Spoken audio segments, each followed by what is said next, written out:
Welcome back, everybody. I'm Jake, the Scary Story Guy, and today we're talking about Presence, a new haunted house movie from Steven Soderbergh. Now, the trailer informed us that this is not only a uniquely haunting ghost story, which terrifies you, then leaves your heart on the floor, but that it is, in fact, one of the scariest movies you will see this year. Now, this sort of advertising has become something of a trend of late, so folks, allow me to tune up your expectations. Presence is none of those things. In fact, Presence does not even attempt to be those things. It is possible that this will be one of the scariest movies you see this year. If, maybe you see 3 movies this year, this one will be top 3, certainly. I just want to get everyone who thought they were walking into a horror movie here involved in like a class action lawsuit for false advertising.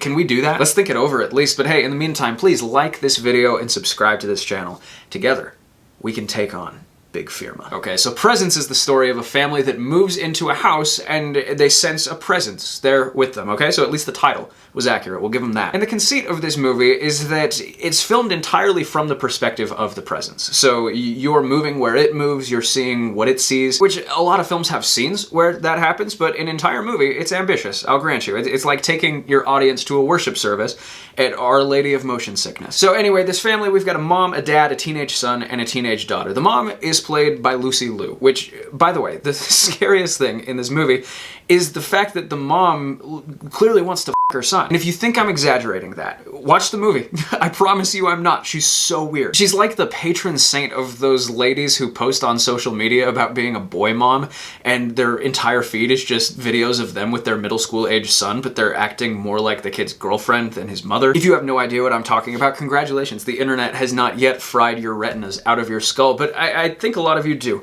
know what I'm talking about, so just be aware this movie has that dynamic going on to an insane degree. The acting from Lucy Liu, fine, solid, whatever. The acting from the son, not so much. Actually, sometimes I struggle to distinguish whether we have an acting problem or a dialogue problem. Here, it very well might be both. It's certainly one or the other, because, I mean, this kid's never been in anything before. I don't think he did a good job, but also some of the dialogue is just so ridiculous. Like, at a certain point, the movie needs to convey that this kid is kind of a huge prick, and so they have him tell this story that not only sounds made up, but it sounds so made up that it's like it's one of those scenarios they give kids at anti-bullying assemblies. Do you know what I mean? Like John receives an inappropriate picture from Lucy. He sends it to all his friends without Lucy's consent. What should you do when you see the picture? And all the kids are like, tell a grown-up. By the way, as Lucy Liu is listening to her son tell this story, she's sitting like 3 inches away from him on the couch, like curled up with a glass of wine, constantly just like hitting his hand like, oh, you're so bad. No, Lucy, you're so bad. Leave the boy alone. The other parent's a lot better. The dad's pretty cool in this movie. He just kind of has this air the whole time of like, he's sick of everyone's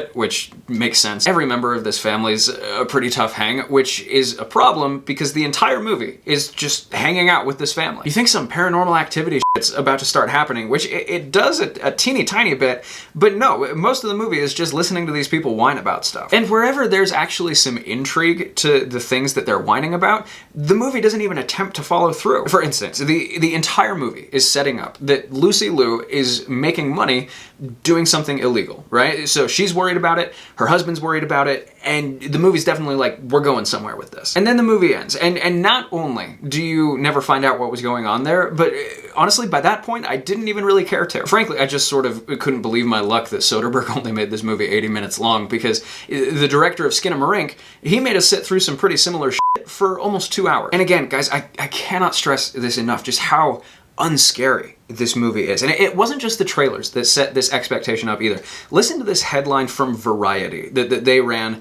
when this movie screened at Sundance last year. Steven Soderbergh's presence was so intense that some Sundance viewers walked out, quote, "I cannot take this stress." End quote. I feel like there must be some confusion. Like, my instinct is to clarify, like, presence? You mean Steven Soderbergh's presence? But no, it's right there in the headline. Steven Soderbergh's presence. That's just nuts. I'm being so serious right now.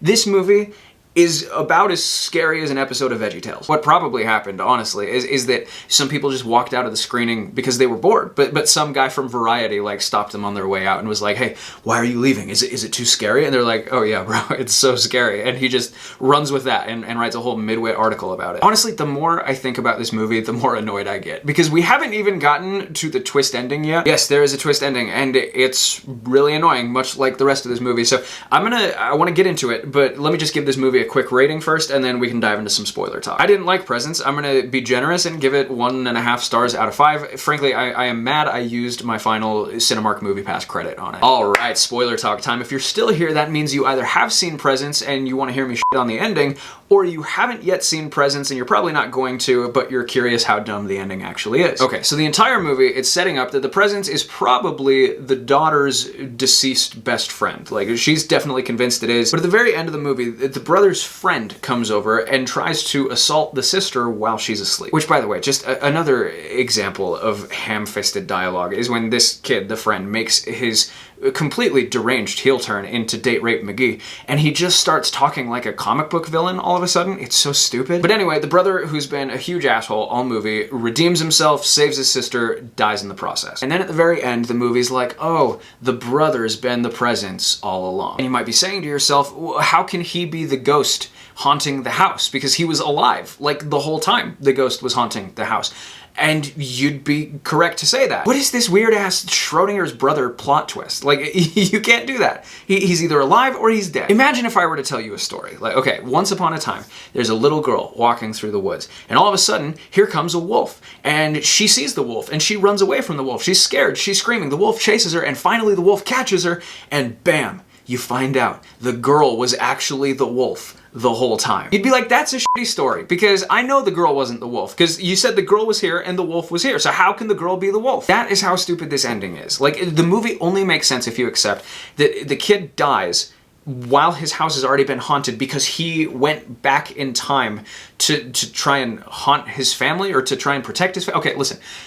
I liked the movie Arrival, which I recognize makes me a hypocrite here, but it's dumb for other reasons too, right? Because let's accept that this kid is a ghost and has now gone back in time to preemptively, like, help his family through the events that turned him into a ghost. So sometimes he's super useful to his family, and then other times, like, so Date Rape McGee, he drugs people's drinks, like, a lot in this movie. One time, he puts something in the sister's drink, and the Presence is like, no! And the drink falls to the ground, and great, she's safe. But then another time, he drugs the drink, and the Presence doesn't do jack shit about it. And we know the Presence is watching, right? Because the whole movie is shown from the Presence's perspective. So he's just sitting there, doing nothing. And that was the drink drugging incident, by the way, that led to the brother's death, right? The brother who is the Presence. So he's going back in time to move his sister's textbooks around. That's most of it. Now, he does stop her from getting date raped once, so, you know, credit where it's due, but then he just completely ignores the second time it happens, which, by the way, would have saved his life if he had stopped that. So make it make sense. Alright guys, that about sums up my thoughts on Presents, but we are looking forward to the future with faith. There are a few horror movies on the horizon that have my interest. Specifically, I'm speaking about Companion and Heart Eyes, but don't worry, I'm holding space for The Monkey as well, so